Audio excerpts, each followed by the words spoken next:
ورسوله وبعد. Kita belajar tentang akidah, tauhid, wabil khusus yang berkenaan dengan sifat-sifat Allah. Karena sifat surga, sifat neraka, sifat alam kubur itu juga bagian dari akidah. Nah, yang akan kita bahas ini lebih kepada sifat-sifat Allah. Saya ambilkan dari apa yang ditulis oleh Al-Imam Al-Mujaddid, Ahlul Athar, Ahlul Hadis, Imam Ibnu Qudamah. Beliau mengatakan, Alhamdulillahil Mahmud, segala puji bagi Allah yang maha terpuji, bi kulli lisanil ma'bud, dan pujian-pujian kepada Allah yang sangat disukai oleh Allah adalah pujian yang keluar dari lisan hambanya yang bisa memilih. Siapa? Manusia. Kalau malaikat, hewan, matahari, bulan, mereka tidak bisa memilih. Walaupun mereka semua jelas memuji Allah. Adakah bintang yang tidak memuji Allah? Tidak ada. Adakah binatang, hewan yang tidak memuji Allah? Tidak ada. Pernahkah satu ketika, adakah satu masa di mana matahari tidak bersujud kepada Allah? Tidak ada. Sekarang ini matahari sedang bersujud kepada Allah. 5 menit lagi, 10 menit lagi, 15 menit lagi, setengah jam lagi, 1 jam lagi, dan seterusnya, selalu bersujud. Ini berdasarkan pertanyaan Nabi kepada salah seorang sahabat. Nabi mengetes, tahukah engkau kemana perginya matahari ketika matahari tenggelam? Kan ketika matahari tenggelam, kita sudah tidak melihat matahari lagi. Nabi bertanya, tahukah engkau kemana perginya matahari itu? Dijawab, Allahu wa rasuluhu a'lam. Allah dan Rasulnya yang paling tahu. Jawaban ini hak untuk masalah agama. Adapun masalah dunia tidak boleh menjawab dengan Allahu wa rasuluhu a'lam. Cukup wallahu a'lam. Rasul jangan dibawa-bawa. Adapun masalah agama, halal haram, hak batil, sunnah bid'ah, maka jawabannya Allahu wa rasuluhu a'lam ketika Nabi masih hidup. Apa kata Nabi? Kemana perginya matahari ketika matahari tenggelam? Nabi mengatakan, matahari tenggelam kemana? Sujud di bawah, sujud di bawah arsy. Pernah dengar hadis ini? Matahari tenggelam itu sujud di bawah arsy. Jangan salah faham dengan sabda Nabi sallallahu alaihi wasallam lalu mengkritik Nabi dengan penemuan bahwa matahari itu tenggelam cuman kelihatannya doang. Kan begitu. Matahari tenggelam itu cuman kelihatannya saja. Ya. Kenyataannya matahari itu masih ada. Hanya tidak terlihat oleh kita. Berarti sepertinya ini Nabi ketinggalan zaman. Nabi mengira bahwa matahari tenggelam itu hilang. Padahal sebetulnya matahari tenggelam itu cuma kelihatan tenggelam saja oleh kita. Adapun oleh orang-orang yang ada di sebelah barat kita kan masih ada. Bagi orang Surabaya sekarang matahari sedang tenggelam. Bagi orang Jakarta masih ada, masih di atas ufuk. Nanti 5 menit kemudian, 10 menit kemudian, bagi orang-orang Jakarta matahari itu tenggelam. Tapi bagi orang yang ada di Medan masih ada itu matahari. Dan begitu seterusnya, matahari itu tidak pernah tenggelam, selalu ada, tergantung melihatnya dari mana. Seperti sekarang ini, adakah belahan bumi negeri yang sedang malam? Tentu ada. Yang sepertiga malam ada? Ada. Yang matahari sedang tenggelam adakah? Ada. Yang matahari sedang terbit ada nggak negara sekarang ini? Ada. Kan bulat gitu. Matahari cuma satu.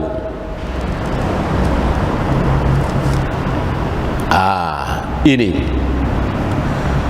jangan buru-buru menolak sabda Nabi, jangan buru-buru mengkritisi Nabi hanya karena kita nggak faham apa yang dimaksud oleh Nabi sallallahu alaihi wasallam. Karena beliau kan utusan Allah. Mana mungkin beliau berbicara dan salah?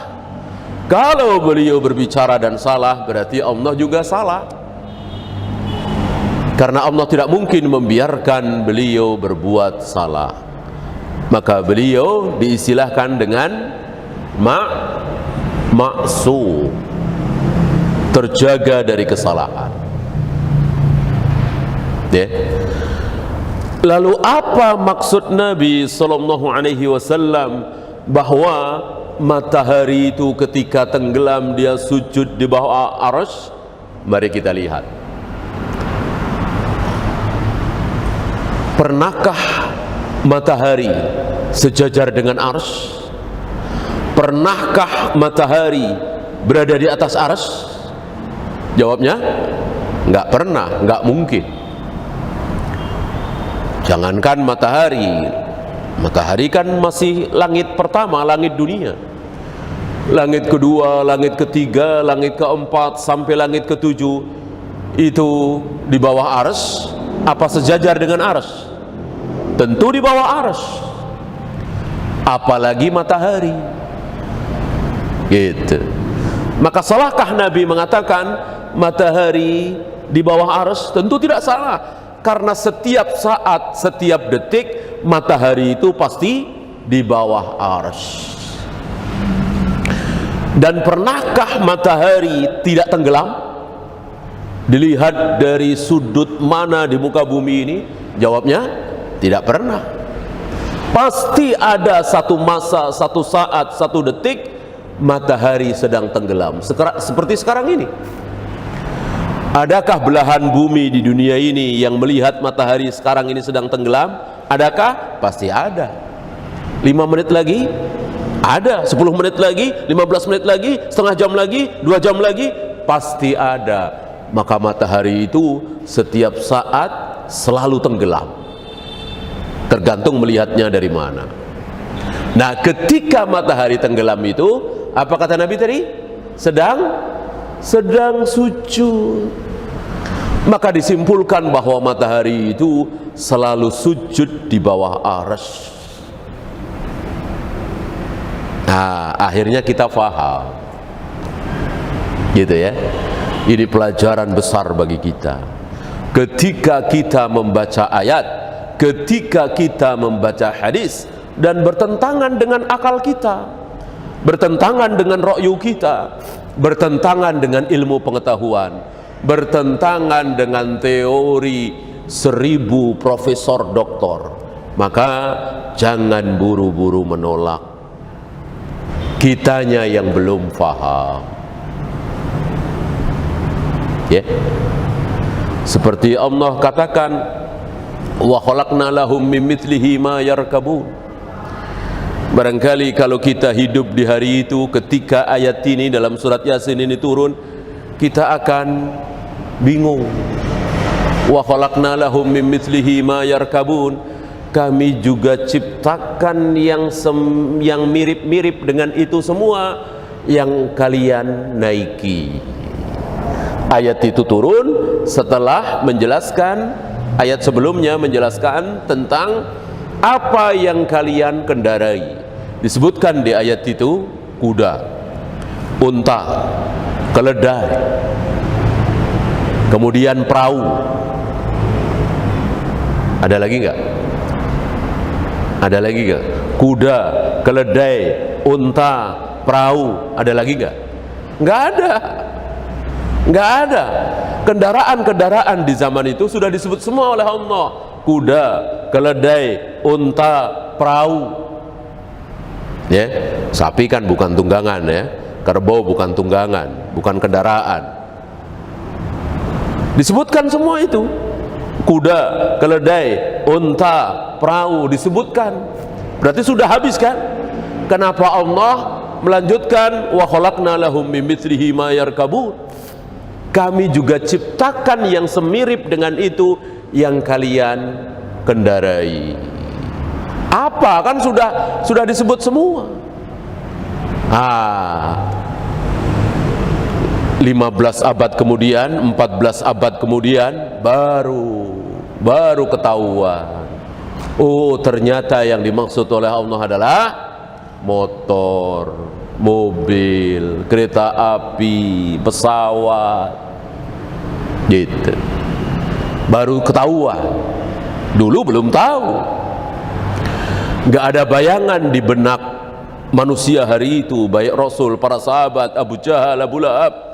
Gak ada kepikiran naik kendaraan yang tidak ada kakinya, tapi pakai roda, berputar, dan seterusnya. Ini pelajaran besar bagi kita. Kalau kita membaca ayat, kalau kita membaca hadis dan bertentangan dengan ilmu pengetahuan yang kita tahu, bertentangan dengan teori 1000 profesor doktor, maka jangan buru-buru ditolak. Ya, nanti kita akan tahu kebenarannya. Nu'minu biha wa nusaddiqu biha. Kami mengimani, kami membenarkan. La kaifa wala ma'na wala naruddu syai'an minha. Jangan pernah menolak sedikit pun ketika Allah menyebut dirinya dengan sifat-sifat yang kita tidak faham. Allah menciptakan Adam dengan apa? Allah menciptakan Adam dengan kedua tangannya. Allah akan menggulung langit dengan apa? Dengan tangan kanannya. Allah menerima sedekah kita dengan tangan kanannya.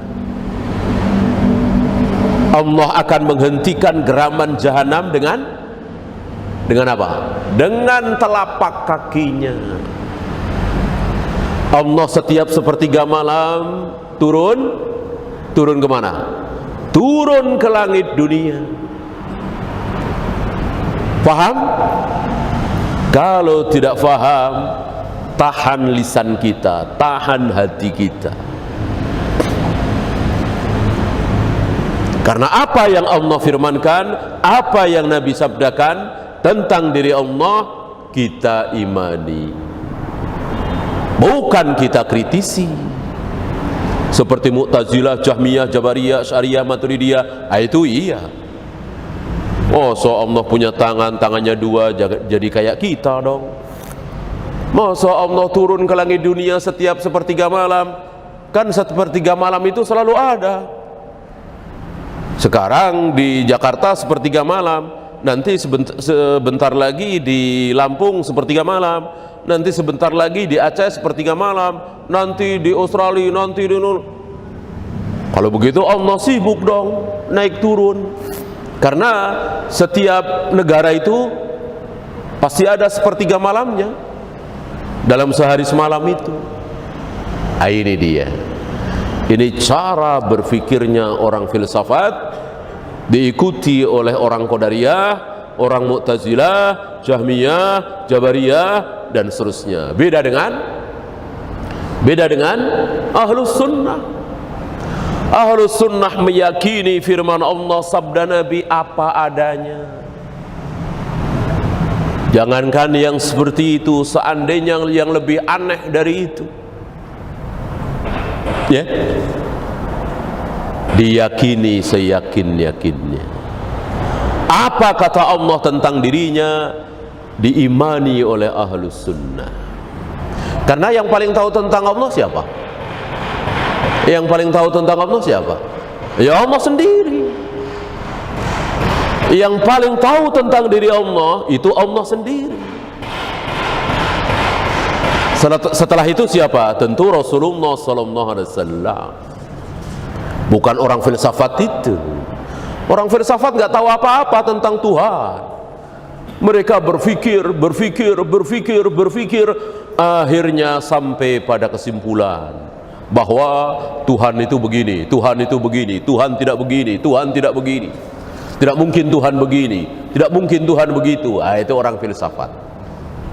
Karena orang filsafat nggak pakai apa? Nggak pakai wahyu. Orang filsafat pakai ra'yu. Beda dengan para nabi, para rasul, para sahabat, nggak pakai ra'yu, pakainya wahyu. Ketika berbicara tentang Tuhan, berbicara tentang Allah, satu-satunya sandaran mereka adalah wahyu. Maka seaneh apapun, kalau itu kata Allah, sami'na wa ata'na. Allah berada di mana? Allah berada di mana? Allah berada di atas arsy. Arsy Allah diapain? Arsy Allah diapain oleh malaikat? Dipikul. Lihat. Kata siapa? Kata Nabi sallallahu alaihi wasallam. Ya.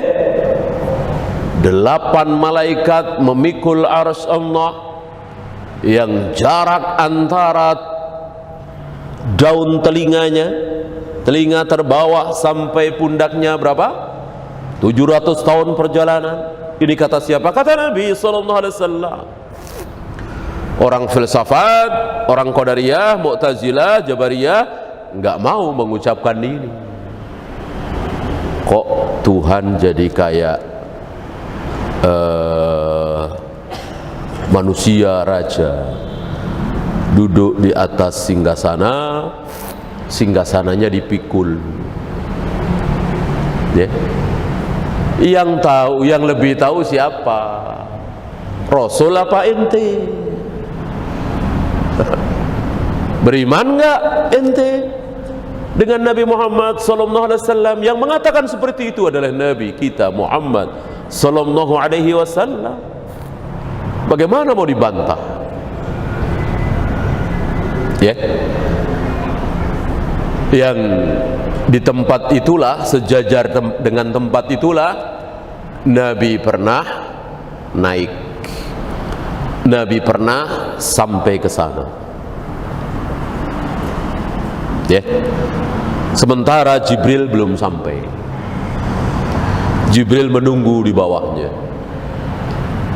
Nabi Muhammad sallallahu alaihi wasallam diberi kehormatan oleh Allah untuk berada di puncak ketinggian itu. Hanya beliau satu-satunya makhluk yang sampai ke tempat setinggi itu, Sidratul Muntaha, ya. Yang seandainya Allah masih menulis di Lauh Mahfuz, maka Nabi akan mendengar deritan pena itu. Tertinggi, Jibril di bawahnya. Inilah manusia termulia di muka bumi, Nabi Muhammad sallallahu alaihi wasallam. La yakhlu min ilmihi makan. Tidak ada satupun tempat yang tidak diliputi oleh ilmu Allah. Ini yang benar. Yang salah apa? Tidak ada satupun tempat di jagat raya alam semesta yang Allah tidak ada di situ. Ini salah. Ini salah besar. Yang benar apa? Tidak ada satupun tempat di jagat raya alam semesta ini yang tidak ada ilmu Allah di situ. Yang ilmu Allah tidak sampai ke situ. Gitu ya. Kalau Amerika, Eropa, Jepang, ilmu Allah sampai di situ. Tapi kalau goa ini, ilmu Allah nggak sampai ke goa ini. Ini hak apa batil? Itu kalimat yang batil. Nggak ada tempat yang tidak diliputi oleh ilmu Allah. Di langit, di bumi, di dasar lautan, di dalam batu, tidak ada tempat yang tidak diliputi oleh ilmu Allah. Bukan Allah, zat Allah, tidak. Ini yang disalahfahami oleh orang-orang Jahmiyah, yang diikuti juga oleh tarekat-tarekat Sufiyah. Apa? Tidak ada tempat di jagat raya alam semesta yang Allah tidak ada di situ. Berarti di masjid ini ada Allah, karena Allah ada di mana-mana. Di Eropa ada Allah, di Asia, di Jepang ada Allah, di tempat pelacuran ada Allah, di bawah meja ini, di kolong ini ada Allah, di saku baju saya ada Allah, di lubang semut ada Allah, di comberan ada Allah. Ini penghinaan besar. Ini penghinaan yang luar biasa. Ini ucapan yang tidak pernah keluar dari lisan seorang nabi pun. 124.000 nabi, tidak ada satupun dari mereka yang pernah mengatakan bahwa Allah ada di mana-mana. Di kolong bangku, di kolong meja, di saku baju, di bawah sendal, di mana. Ini kalimat batil. Allahu fi kulli makan. Ini kalimat batil. Allah tinggi, Allah besar, Allah agung, Allah suci. Dan Allah dengan segenap keagungan dan kemuliaannya, Allah berada di atas arsy, bukan di mana-mana. Berarti di kolong meja ini ada Allah? Ya tentu tidak ada. Allah adanya bersemayam di atas arsy. Kalau ilmunya Allah, penglihatan Allah, pendengaran Allah, itu di mana-mana. Tidak ada tempat yang tidak diliputi oleh penglihatan Allah, pendengaran Allah, tidak ada. Ya. Dari situ muncul kalimat batil, makna batil dari la ilaha illallah. Antum tahu makna batil dari kalimat la ilaha illallah, terutama yang keluar dari mulut tarekat-tarekat Sufiyah. La mawjuda bihaqqin illallah. Tidak ada yang mawjud, tidak ada yang terlihat dengan hak kecuali Allah. Ini makna batil dari kalimat la ilaha illallah, la maujuda bihaqqin illallah. Tidak ada yang maujud, tidak ada yang nampak kecuali Allah. Maka menurut mereka, ketika kita melihat tingginya langit, itulah ketinggian Allah. Ketika kita melihat kedalaman lautan, itulah dalamnya Allah. Ketika kita melihat besarnya gunung, itulah besarnya Allah. Ketika kita melihat luasnya samudra, itulah luasnya Allah. Jadi semuanya Allah semua.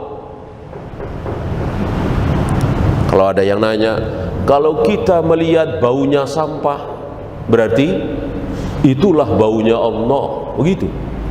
Ketika kita melihat comberan, itulah Allah. Begitu.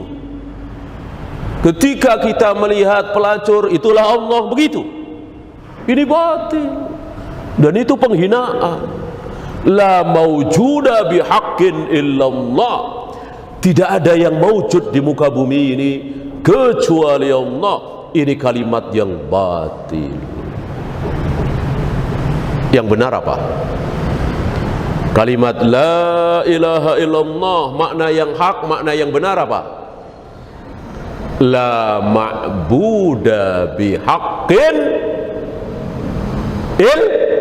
illallah. Itu yang benar. La ma'buda bihaqqin illallah. Tidak ada yang berhak disembah, tidak ada yang berhak disembah dengan hak kecuali Allah. Ini yang benar. Makna la ilaha illallah itu la ma'buda bihaqqin illallah. Tidak ada yang berhak disembah dengan hak kecuali Allah. Bihaqqin perlu. Kenapa? Karena kalau tanpa bihaqqin berarti menyelisihi kenyataan. Tidak ada yang disembah kecuali Allah. Ini bohong. Karena ada nggak batu yang disembah-sembah? Banyak. Pohon yang disembah ada nggak? Banyak. Manusia yang disembah ada nggak? Kuburan keramat yang disembah ada nggak? Banyak. Berarti bohong dong. Kalau tanpa bihaqqin, tidak ada yang disembah kecuali Allah. Ini bohong. Buktinya banyak yang disembah. Makanya perlu ada kalimat bihaqqin, yang hak. Memang banyak batu, pohon, kuburan keramat, bahkan manusia disembah-sembah, tapi kan tidak hak. Penyembahan yang tidak hak. Adapun penyembahan yang hak hanya satu, Allah Rabbul Alamin. Itu yang benar. La ma'buda bihaqqin illallah.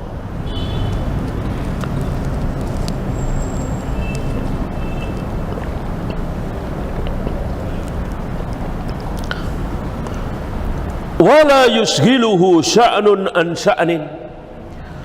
Allah tidak sibuk. Maksud sibuk di sini ribet, tidak ketanganan. Allah sedang konsentrasi mengatur urusan orang-orang Arab, maka urusan orang-orang Indonesia terbengkelai. Ini tidak mungkin terjadi. Allah sedang sibuk untuk mengatur urusan di satu negeri, maka di negeri lain terbengkelai urusannya, tidak diperhatikan oleh Allah. Ini tidak mungkin. La yusghiluhu sya'nun an sya'nin. Semuanya diatur oleh Allah, semuanya diperhatikan oleh Allah, dan itu mudah sekali. Allah tidak merasa ribet sedikit pun. Semuanya diatur, semuanya berjalan sesuai dengan kehendak Allah. Tidak ada yang keluar dari rencana Allah, walaupun setitik air hujan. Kan sebelum titik air hujan itu jatuh di tanah, di bumi kan berada di atas dulu. Titik-titik air hujan entah berapa juta jumlahnya, Allah tahu persis. Titik ini jatuhnya ke bumi sebelah mana, titik ini jatuhnya ke bumi sebelah mana, ya, istilah antum koordinat ya. Titik ini jatuh di koordinat berapa, titik ini jatuh di koordinat berapa, Allah tahu persis. Dan tidak ada yang bergeser sesenti pun, semili pun. Bahkan di usul sunnah disebutkan satu titik air hujan turun bersama satu malaikat, turun bersama satu malaikat. Itu satu titik air hujan.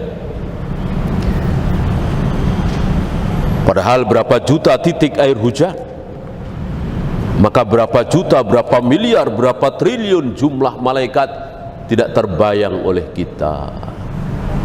Dan semuanya taat kepada Allah, semuanya bertasbih mensucikan Allah, semuanya bertahmid memuji-muji Allah, semuanya sujud rukuk kepada Allah. Tidak ada satupun dari malaikat yang berbuat maksiat. Oleh karena itu, seandainya seluruh manusia di jagat raya alam semesta kafir semua, musyrik semua, jahat semua, biadab semua, berkurang kebesaran Allah, berkurang keagungan Allah, berkurang ketinggian Allah? Tidak sama sekali. Tidak sama sekali. Kenapa? Karena ada makhluk-makhluk lain selain manusia yang jumlahnya jutaan bahkan miliaran kali lebih banyak dari manusia, yang selalu ruku, sujud, bertasbih, bertahmid. Tidak ada yang diinginkan oleh malaikat itu kecuali satu. Malaikat tidak ingin makan, tidak ingin minum, tidak ingin kawin, tidak ingin istirahat, tidak ingin yang manis, yang asin, yang ini, yang itu. Keinginan malaikat cuma satu. Apa? Allah menciptakan malaikat dengan satu keinginan. Apa? Keinginan malaikat hanya satu. Apa? Taat kepada Allah. Itu saja. Taat kepada Allah. Tidak ada yang diinginkan oleh malaikat kecuali satu itu, taat kepada Allah. Taatnya macam-macam tentunya. Ada malaikat yang taat kepada Allah dengan cara nyabutin nyawa orang. Ada malaikat yang taat kepada Allah dengan cara menyampaikan wahyu dari Allah ke muka bumi ini. Ada malaikat yang taat kepada Allah dengan cara mukulin dahi orang antara dua telinga, berarti di sini. Dipukul dengan pukulan yang luar biasa. Yang apabila gunung Uhud dipukul dengan pukulan itu, hancur gunung Uhud. Ada malaikat yang taat kepada Allah, bentuknya seperti itu. Ya. Dan macam-macam, intinya taat kepada Allah.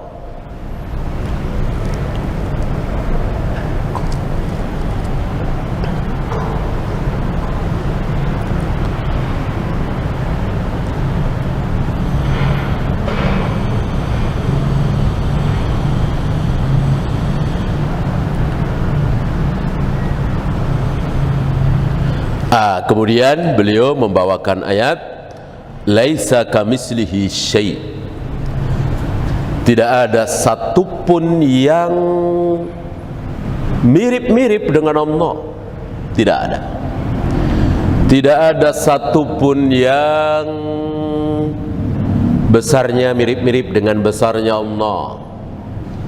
Jibril misalnya, tingginya mirip-mirip dengan tingginya Allah. Mikail misalnya, ya, pinternya mirip-mirip dengan pinternya Allah, canggihnya mirip-mirip dengan canggihnya Allah, pendengarannya mirip-mirip dengan pendengaran Allah, hidupnya mirip-mirip dengan hidupnya Allah. Nggak ada yang mirip sedikit pun. Semuanya beda, mau Jibril, mau Mikail, mau surga, mau neraka, apalagi manusia. Jibril, Mikail saja nggak ada kemiripan dengan Allah sama sekali, apalagi kita yang jauh lebih kecil dari Jibril, dari Mikail. Nabi pernah 2 kali melihat fisik Jibril duduk di atas kursi. Kursinya antara langit dan bumi. Kalau kursi Allah tadi kursi Jibril ya. Kursi Jibril itu diduduki oleh Jibril, itu antara langit dan bumi. Ya. Jadi Nabi melihat itu seluruh pemandangan, seluruh ufuk tertutup oleh badan Jibril. Itu kursi Jibril antara langit dan bumi. Kalau kursi Allah, wasi'a kursiyuhus samawati wal ard. Kursi Allah itu meliputi langit dan bumi. Jadi kalau kursi Allah diletakkan, maka langit dan bumi itu menjadi kecil sekali. Di bawah kursi Allah itu menjadi kecil sekali, meliputi. Maka perbandingannya masih ingat? Antara langit yang 7 berikut bumi dibanding dengan kursi Allah, antara kursi Allah dibanding dengan arsy Allah, perbandingannya masih ingat? Seperti cincin yang berada di tengah-tengah padang pasir yang sangat luas. Apa cincin itu? Langit yang 7 berikut bumi. Itu apabila dibandingkan dengan kursi Allah, seperti cincin. Kursi Allah seperti apa? Seperti padang pasir yang sangat luas. Gitu ya. Kayak apa besarnya kursi Allah? Kayak apa kecilnya langit yang 7?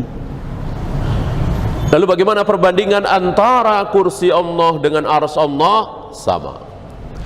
Kursi Allah seperti cincin, arsy Allah seperti padang pasir yang sangat luas. Bagaimana Allahnya? Bagaimana Allahnya?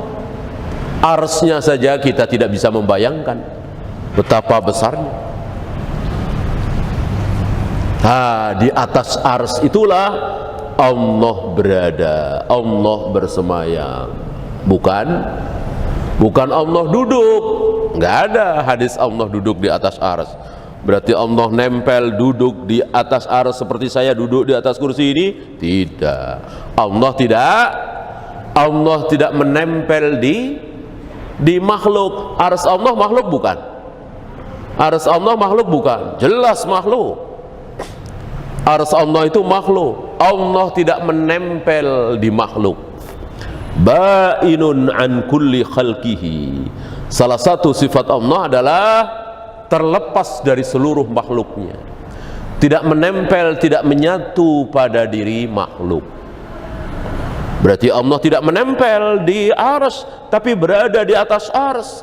Entah berapa juta kilometer antara diri Allah, zat Allah dengan arsy itu, hanya Allah yang tahu. Allah tidak menempel di arsy. Ya.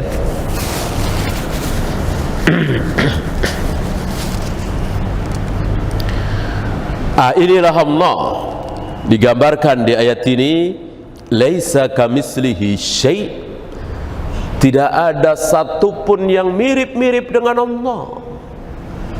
Dan anehnya kalimat ini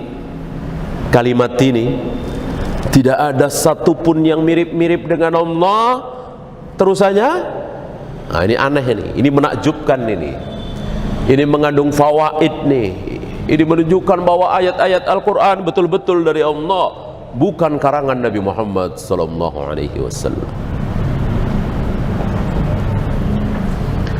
Laisa kamislihi syai', tidak ada satupun yang mirip-mirip dengan Allah. Terusannya, wa huwas sami'ul basir, dan Allah itu mendengar, Allah itu melihat.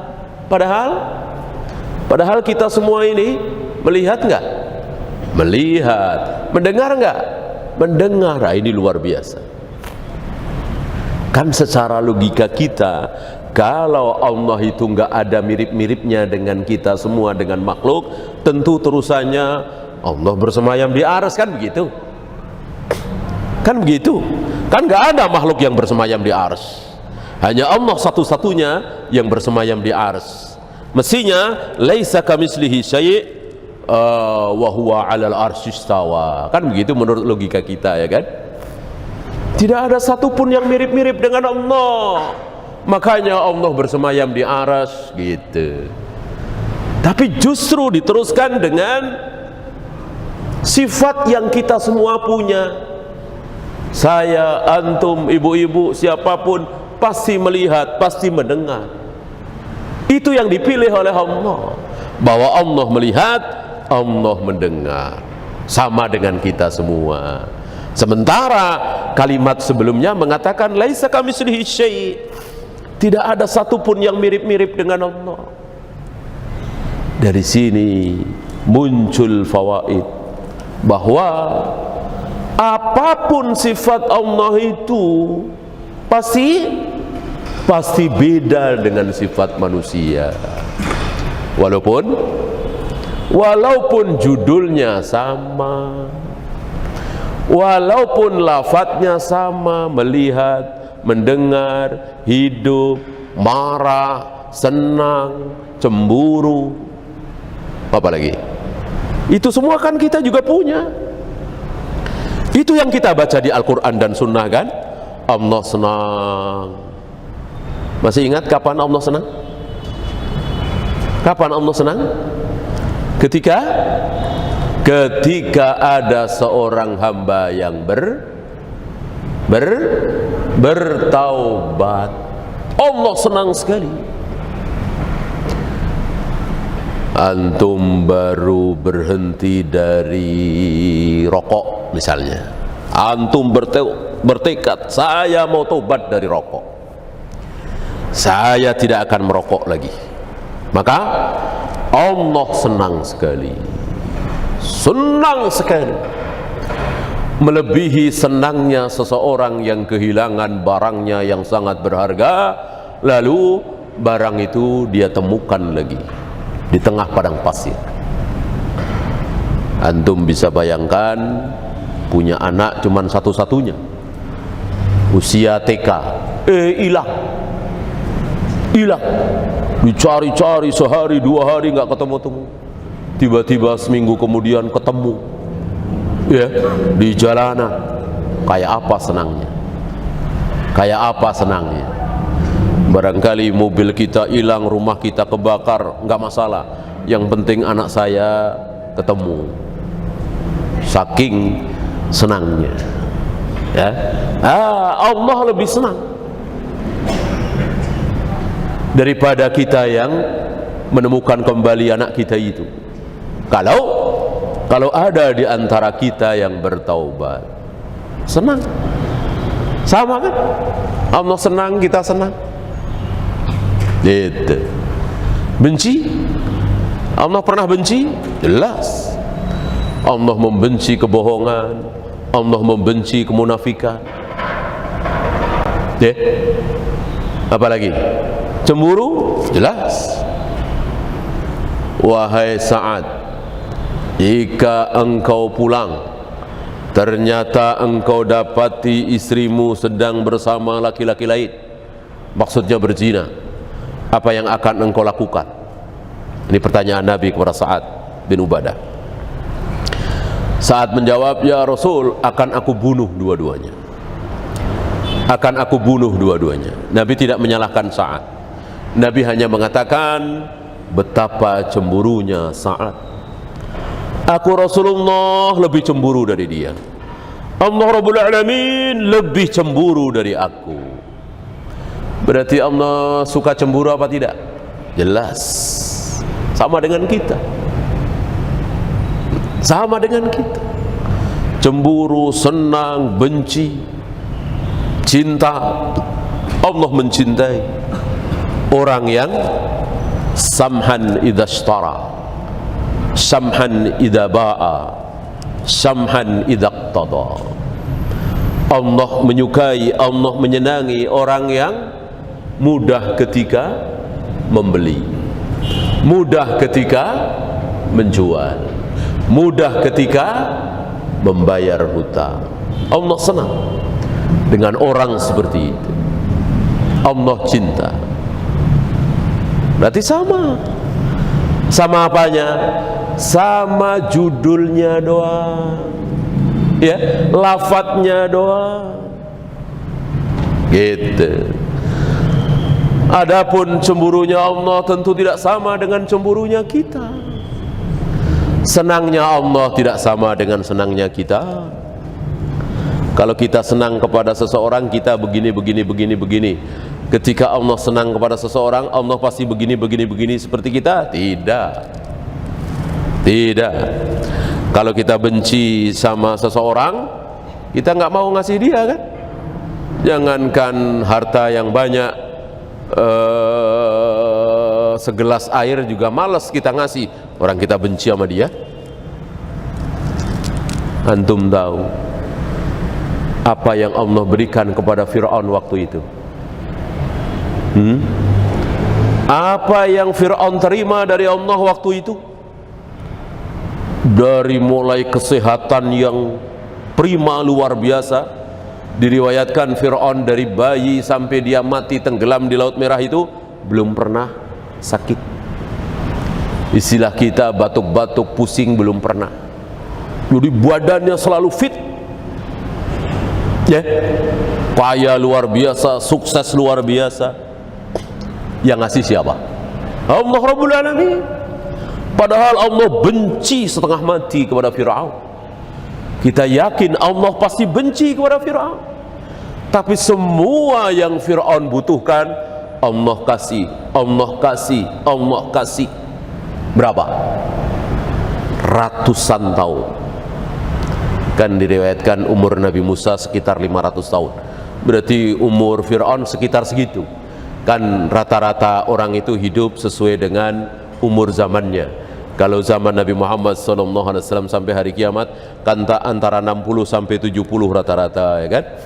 Jarang yang lebih. Nah, di zaman Nabi Nuh itu sekitar 1000 tahun. Umur manusia sekitar 1000 tahun. Di zaman Nabi Musa kira-kira 500 tahun. Berarti umur Fir'aun sekitar 500 tahun, atau mungkin 600 tahun, atau mungkin 650 tahun. Allah biarkan bergelimang dalam harta, kekayaan, kekuasaan. Padahal Allah benci. Gitu. Ya. Jadi sama-sama benci, tapi bencinya Allah dengan bencinya kita tidak sama. Dari sini jangan kaget, jangan heran, jangan panik. Jangan nggak faham kalau dibilang Allah punya tangan, Allah punya jari, Allah punya apa lagi? Betis, Allah punya telapak kaki, Allah punya wajah, Allah punya mata. Kenapa jadi heran? Orang Allah mendengar, Allah melihat, Allah benci, Allah cinta, itu semua ada pada diri kita. Kita nggak heran. Kenapa ketika dibilang kedua tanganku, tangan kananku, betisku, lalu kita jadi heran? Aneh, ya? Antum pikir ketika Allah mengatakan betisku, lalu kita ngelirik betis kita, oh Allah punya beginian, begitu? Ya, Allah mengatakan telapak kakiku, Jahannam akan terus menggeram. Hal mim mazid, ya Allah mana tambahan lagi, ya Allah mana tambahan lagi, terus. Padahal sudah habis. Manusia dan jin yang harus dimasukkan ke Jahannam sudah nggak ada lagi, sudah habis. Tapi Jahannam terus menggeram, minta tambahan. Hal mim mazid, ya Allah mana tambahan lagi, mana tambahan lagi. Maka Allah injakkan telapak kakinya yang mulia ke jahanam, lalu jahanam diam. Lalu kita ngelirik telapak kaki kita dengan mengatakan, oh Allah punya beginian ya. Boleh? Tentu tidak boleh. Tentu tidak boleh. Cukup kita yakini bahwa Allah memiliki telapak kaki, memiliki jari, memiliki telapak tangan, yang dengan telapak tangan Allah itu Allah menggenggam. Menggenggam apa? Menggenggam roh. Rohnya siapa? Rohnya dua orang, dua manusia. Satu manusia yang sudah mati. Manusia yang sudah mati rohnya kemana? Di genggaman tangan Allah. Satu lagi, rohnya manusia yang sedang tidur. Orang yang sedang tidur sama dengan orang yang sudah mati. Apa persamaannya? Rohnya digenggam oleh telapak tangan Allah. Yang tidur dilepaskan lagi, yang mati tidak dilepaskan lagi, kecuali nanti hari kiamat. Kata siapa ini? Kata Nabi SAW. Kita apakan? Tentu kita yakini apa adanya, kita imani apa adanya. Dan awas jangan sampai kita ngelirik telapak tangan kita, oh Allah punya beginian, mirip-mirip. Tidak. Ya, cukup imani saja. Pendengaran Allah dengan pendengaran kita mirip-mirip? Tentu tidak. Penglihatan kita dengan penglihatan Allah mirip-mirip? Tentu tidak. Hidupnya Allah dengan hidupnya kita mirip-mirip? Tidak. Begitu juga jari Allah, tangan Allah, wajah Allah, betis Allah mirip-mirip dengan betis kita, telapak kita? Tidak ada. Tidak ada mirip-miripnya sama sekali. Ya, nggak usah Allah, nggak usah Allah dulu yang bukan makhluk. Kita cari makhluk dulu. Apa? Gunung. Kita semua punya kaki. Gunung punya kaki nggak? Gunung punya kaki nggak? Ibu-ibu tahu gunung punya kaki? Berapa banyak kita yang mengatakan desa itu berada di kaki Gunung Semeru, kecamatan itu berada di kaki Gunung Merbabu. Berarti gunung punya kaki. Mirip-mirip sama kaki kita? Nggak ada mirip-miripnya aja. Ya, nggak ada. Padahal gunung makhluk, kita makhluk. Ya, mobil punya kaki? Mobil punya kaki nggak? Punya kan? Ditulis bengkel khusus kaki-kaki. Kaki mobilnya kan? Ada mirip-miripnya dengan kaki kita? Nggak ada. Meja punya kaki? Nggak ada mirip-miripnya dengan kaki kita. Nggak ada dengkulnya, nggak ada betisnya. Tapi dibilang kaki meja. Bapak mau meja yang kaki 4 apa kaki 6 apa kaki 3? Punya kaki kan? Nggak ada mirip-miripnya dengan kaki kita. Gimana Allah Rabbul Alamin? Lalu kita bilang kalau Allah punya kaki mirip dengan kita dong. Kalau Allah punya telapak kaki, Allah punya betis, Allah punya jari, mirip dengan kita dong. Ini bodoh sekali. Ini jahil sekali. Allah punya jari, Allah punya telapak tangan, Allah punya telapak kaki, tapi nggak ada mirip-miripnya dengan kita sedikit pun. Maka para ulama mengatakan kullu ma khatara bibalik fallahu laisa kadzalik. Setiap kali terbayang di benakmu, setiap kali terhayal di dalam pikiranmu bahwa Allah itu begini, Allah itu begini, Allah itu begini, maka pasti apa? Pasti salah, nggak mungkin benar. Seandainya Allah kumpulkan seluruh manusia yang pernah hidup di muka bumi, dari manusia pertama Adam dan Hawa sampai manusia terakhir dikumpulkan dalam satu tempat, lalu Allah nyuruh mereka untuk membayangkan tentang diri Allah dengan bayangan yang berbeda-beda, maka pasti semuanya salah, gak ada yang benar sedikit pun.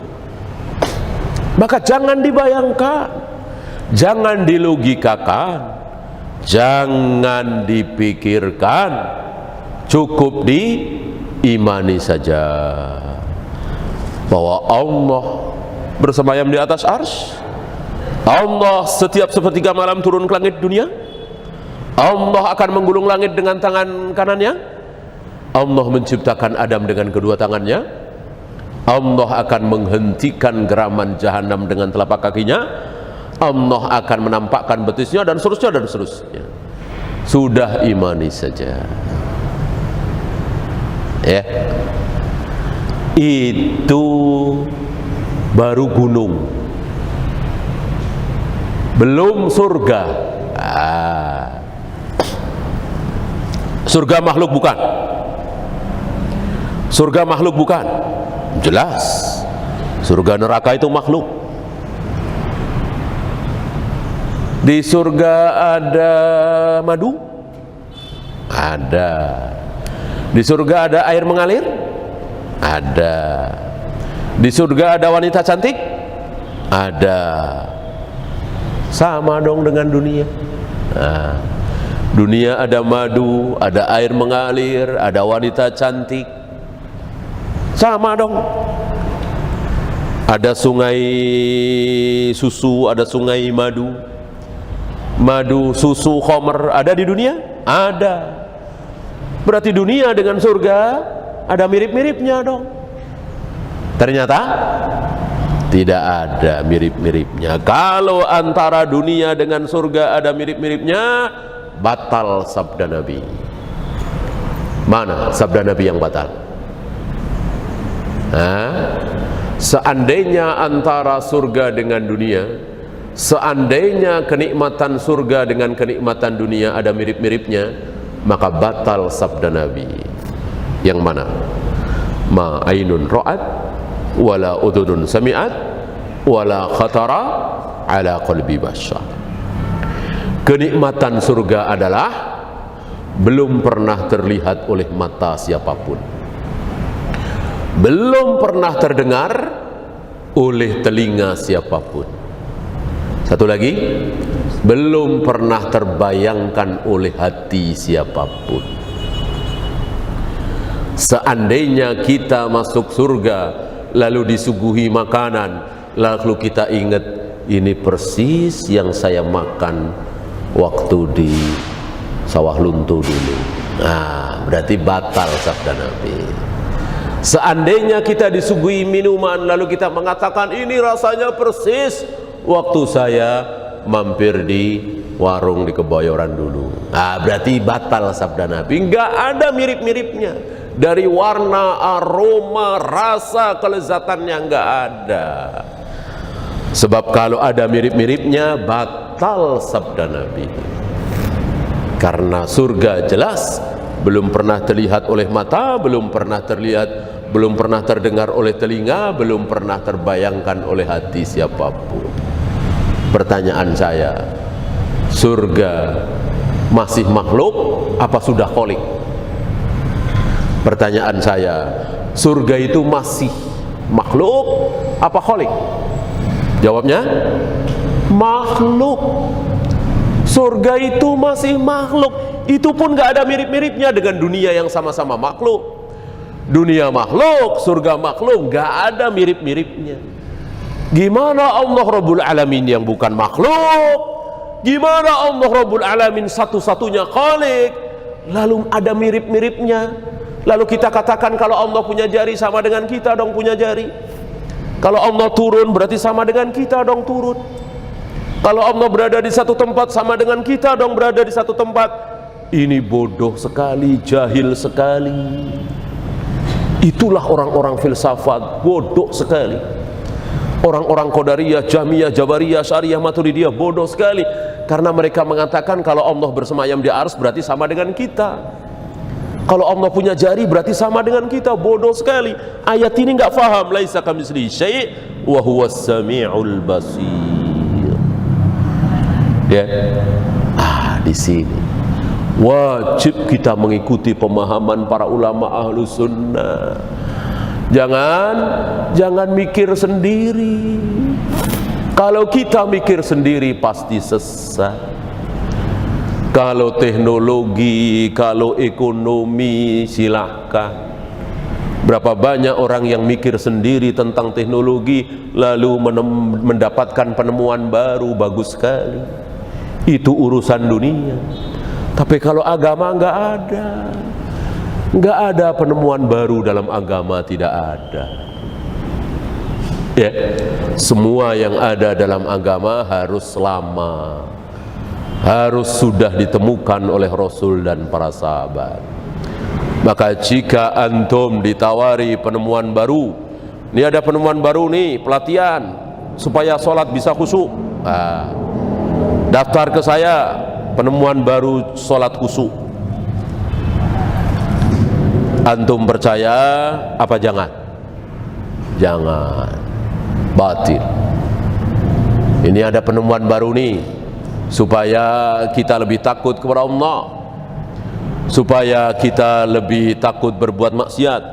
Ada penemuan baru, ada aplikasinya. Nanti download aplikasinya, cara baru supaya kita takut berbuat maksiat. Ya. Kalau itu cuman teknis nggak masalah, tapi kalau intinya betul-betul penemuan baru pasti batil. Ya, wallahu a'lam. Ada pertanyaan?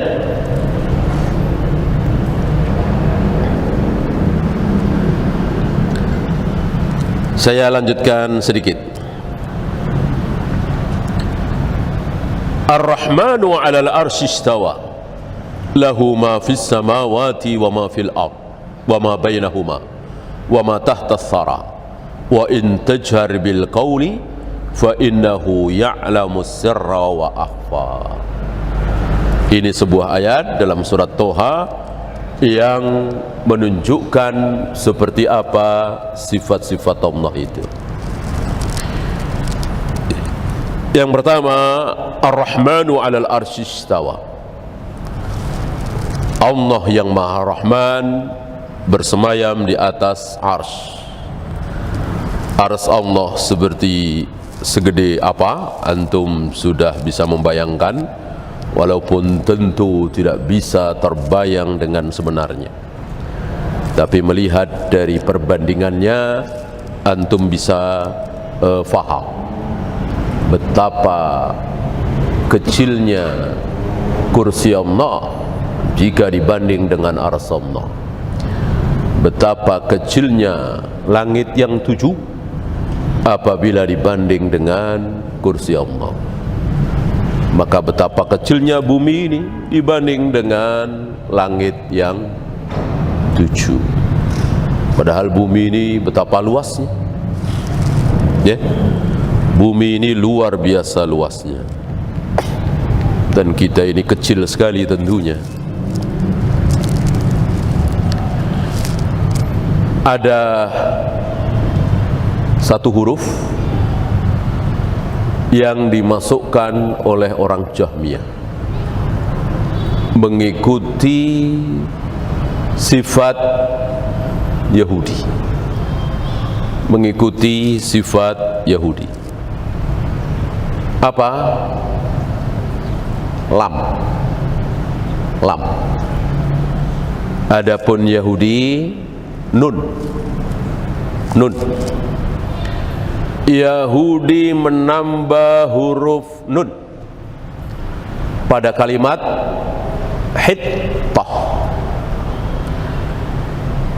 Nabi Musa menyampaikan kepada Yahudi Bani Israel, umat beliau, untuk mengucapkan kalimat hittah. Hittah artinya ya Allah ampuni kami, mungkin bahasa Ibrani. Hittah ini oleh orang Yahudi ditambah huruf nun, maka menjadi hintah. Hintah tadinya hittah, ditambah huruf nun oleh Yahudi menjadi hintah. Makanan gandum ya. Ini luar biasa bejatnya, isengnya orang Yahudi. Dibuat lucu-lucuan gitu ya. Orang biasa merendahkan Allah dengan lucu-lucuan seperti ini. Hittah diplesetkan menjadi hintah ditambah huruf nun. Nah, kelakuan Yahudi ini ditiru oleh sekelompok kaum muslimin yang ditipu oleh manusia bejat bernama Jaham bin Safwan, Jahmiyah. Apa kata orang Jahmiyah tentang lafaz Ar-Rahmanu 'alal arsy istawa? Kalau Yahudi menambah huruf nun, kalau Jahmiyah menambah huruf lam, maka istawa menjadi istaula. Ar-Rahmanu 'alal arsy istawa ay Ar-Rahmanu 'alal arsy istaula. Apa istawa? Bersemayam. Kita semua tahu. Apa istaula? Menguasai setelah mengalahkan. Menguasai setelah mengalahkan. Berarti mereka memaknai Ar-Rahmanu 'alal arsy istawa dimaknai dengan Ar-Rahmanu 'alal arsy istaula, yaitu Allah menguasai arsy. Bukan bersemayam berada di atas arsy, bukan, tapi menguasai arsy. Dan menguasainya setelah mengalahkan. Karena menurut kaidah bahasa Arab yang benar, istaula itu menguasai setelah mengalahkan. Ketika ada orang berkuasa di negeri itu, lalu saya kalahkan penguasa itu, lalu saya berkuasa di negeri itu, berarti saya istaula terhadap negeri itu. Maka menurut mereka, menurut kaidah bahasa Arab, istaula berarti Allah, berarti dulu ada Tuhan selain Allah menguasai jagat raya alam semesta, lalu dikalahkan, dibunuh oleh Allah, lalu Allah lah yang menjadi penguasa tunggal jagat raya alam semesta. Hak apa batil ini? Hak apa batil ini? Tentu sebatil-batilnya. Berarti dulunya ada Tuhan lain selain Allah. Kalau istawa itu dimaknai dengan istaula ya.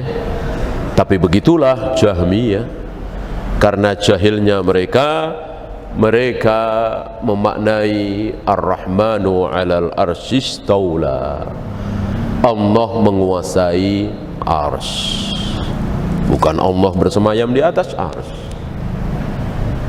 ya. Ini dia. Dan apa faedahnya mengatakan Allah menguasai arsy? Bukankah Allah menguasai jagat raya alam semesta? Kenapa cuma arsy doang yang disebut? Ini batilnya mereka. Wallahu a'lam.